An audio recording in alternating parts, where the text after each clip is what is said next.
Good morning शुभ सकाल पूर्वाज लाइफस्टाइले नतून और एक ब्लग शुरू करছি আজকে আপনাদের সবাইকে সুন্দর একটা সকালের শুভেচ্ছা জানিয়ে আশা করি সকলে ভালো আছেন। তো আমি এখন এসেছি একটুখানি লিকার চা আর বিস্কুট খাবো। সকালে ঘুম থেকে উঠে যা যা কাজ সবই হয়ে গেছে, গেট খোলা, পাম্প চালানো, গোপালকে শয়ন থেকে তোলা, সব কাজই হয়ে গেছে। তারপরে ডাক্তার সাহেব কালকে মাসের জিনিসপত্রগুলো এনে নামিয়ে রেখে দিয়ে রিহার্সালে গেছিলো, তাই রান্না করতে করতে অর্ধেকটা তুলেছিলাম, যেগুলো না তুললেই নয় সেগুলো তুলে রেখেছিলাম, আর বাকি জিনিসপত্রগুলো তোলা হয়নি, ব্যাগের মধ্যেই ছিল, সেগুলো সব গুছালাম।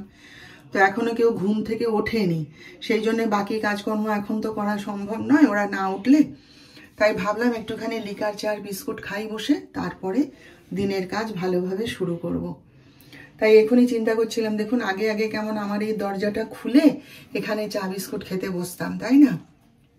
আর এখন এমন হয়েছে দরজা খুলে বসা সম্ভবই না। প্রথমত হচ্ছে মশা হাত পা জ্বালিয়ে দেবে, আর তারপরে এই কুকুর বেড়ালগুলো এত উৎপাত করে না, সকাল হলেই এখান দিয়ে ওদের ছুটি শুরু হয়ে যায়। তারপরে চারিদিকের বাড়িতে কাজ হচ্ছে, মিস্ত্রি খাচ্ছে, এইসব নানা প্রবলেমের জন্যে আর ইয়ে করি না, কি বলে, দরজাটা আর খুলি না, এমনি বসে চা খাই। তা সেই এসছি একটুখানি চা বিস্কুট খাই বসে, তারপর বাকি কাজকর্ম হবে। তো চলুন ভিডিওটা শুরু করলাম, আপনারা সঙ্গে থাকুন দেখতে। 10টা বাজে, আমার জলখাবার খাওয়া হয়ে গেছে আর তাদের জলখাবার রেডি করে দাঁড়িয়ে আছি। এলে পরে রুটিটা টোস্টারে টোস্ট করে দেবো, পাউরুটি। তা সে এখনো কারো পাত্তাই নেই।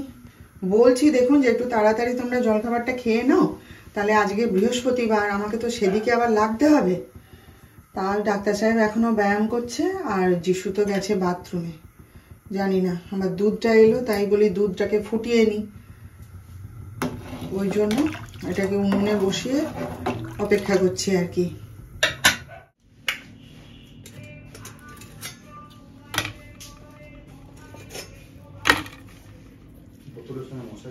এই যে দেখুন মা লক্ষ্মী পুজো করা হয়ে গেছে, এই মাত্র পুজো করে উঠলাম। কালকে এখন ডাক্তার সাহেব তো তাড়াতাড়ি খেয়ে চলে গেল না, মোচার তরকারিটা ওকে করে দিতে পারিনি, ওই জন্য একটুখানি মোচা কালকে তুলে রেখেছিলাম। তা এই যে মোচার তরকারি ওর জন্য করে দিচ্ছি, যিশুও একটু খেয়ে নেবে। আর এইটা আগে তুলে রেখে দিই, কারণ কখন চলে আসবে বাবা দরকার নেই, ডাল হয়ে গেছে, ভাতও নেমে যাবে এবার। আর এই তরকারি করে রেখে দিলাম, একটু গরম মশলা দেবো, দিয়ে নামিয়ে দেবো। রাত্রেবেলায় ওই দোকান বাজার সেরে ফেরার সময় অনেকগুলো নিয়ে এসছে, ধনে পাতার আটি নিয়ে এসছে, তারপরে পেঁয়াজ কলি নিয়ে এসছে। জানেন পেঁয়াজ কলি তো আমার খুবই প্রিয়, তা ডাক্তার সাহেবও ভালো খায়। আজকে সময় আছে তাই ভাবলাম যে একটুখানি তাহলে করেই দিই। এর সঙ্গে একটু চুনা মাছ দিলে বা কুচো চিংড়ি বা একটু মৌরলা মাছ দিলে হেভি লাগে বলুন, কিন্তু সে তো খাবে না, তাই এমনিই করে দিচ্ছি, এমনিই ভাজা করে দিচ্ছি কালো জিরে ফোড়ন দিয়ে, খেয়ে নেবে। এই যে তেল গরম বসিয়েছি।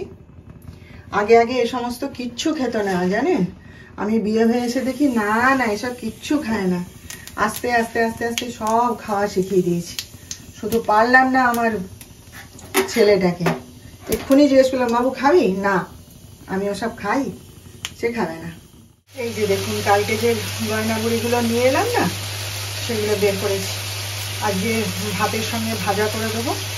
কালকে আমার ছেলে দেখেই বলছে তাহলে কালকে ভাতের সঙ্গে ভাজা করবে কিন্তু। এই যে আমাদের বাড়ি সবার খুব প্রিয়, আমাদের বাড়ি বলে নয়, তমলুকে এটা মানে বিশেষ জনপ্রিয় আর কি।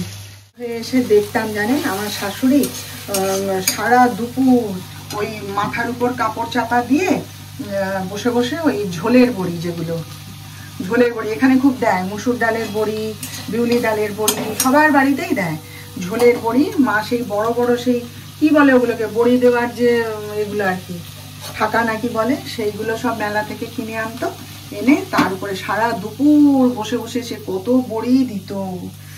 ওই প্রথম আমি বড়ি দেওয়ার দেখলাম।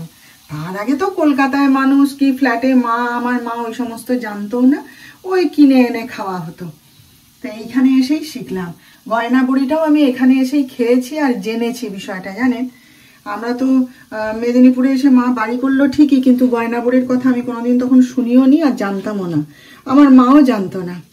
তারপরে এই শ্বশুর বাড়িতে আসার পর মানে এখানে এসে গয়না বড়ি খেলাম, দেখলাম, জানলাম, যা কিছু বলুন। এখানে বিশেষ বললাম না, বিশেষ জনপ্রিয়, এবং বহু মেয়ে বউ বাড়িতে বসে বসে গয়না বড়ি বানায় জানেন। এগুলো আরো পাতলা পাতলা, আরো সুন্দর হয়, আরো সুন্দর হয়। ডাক্তার সাহেব সে কোথা থেকে নিয়ে আসে, একদম পাতলা পাতলা ফিনফিনে। তো এখন যদি আমাদের বাজারে যান না, তমলুকের যে কোনো বাজারে, দোকানে দোকানে সব গয়না বড়ি বিক্রি হচ্ছে, সব প্যাকেট করে করে রাখা।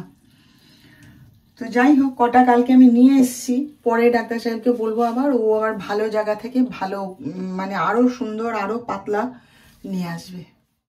এই যে দেখুন গয়না বড়ি, এই যে দেখছেন, এই যে। চলুন এবারে খাওয়া দাওয়া সেরে নিলাম। সন্ধ্যা টন্ধা দিয়ে উঠে 1 কাপ চা খেলাম। আমার ছেলে করে দিয়েছিল আজকে।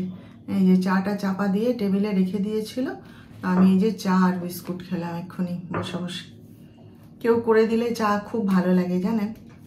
সব সময় তো নিজেই করে করে খাচ্ছি, নিজেই রান্না করছি, নিজেই নিজের খাবার করছি, তবে খাচ্ছি। আজকে দুপুরবেলায় বলছিলাম কথাটা, আমার ছেলে হাসছে।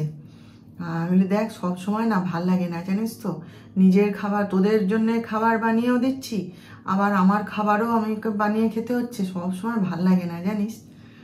তারপরে সন্ধ্যাবেলায় এসে আমি ঠাকুরের সন্ধ্যা দেখাচ্ছি, তো বলে মা চা খাবে? আমি বলি কর। ও চা খাবে আর কি।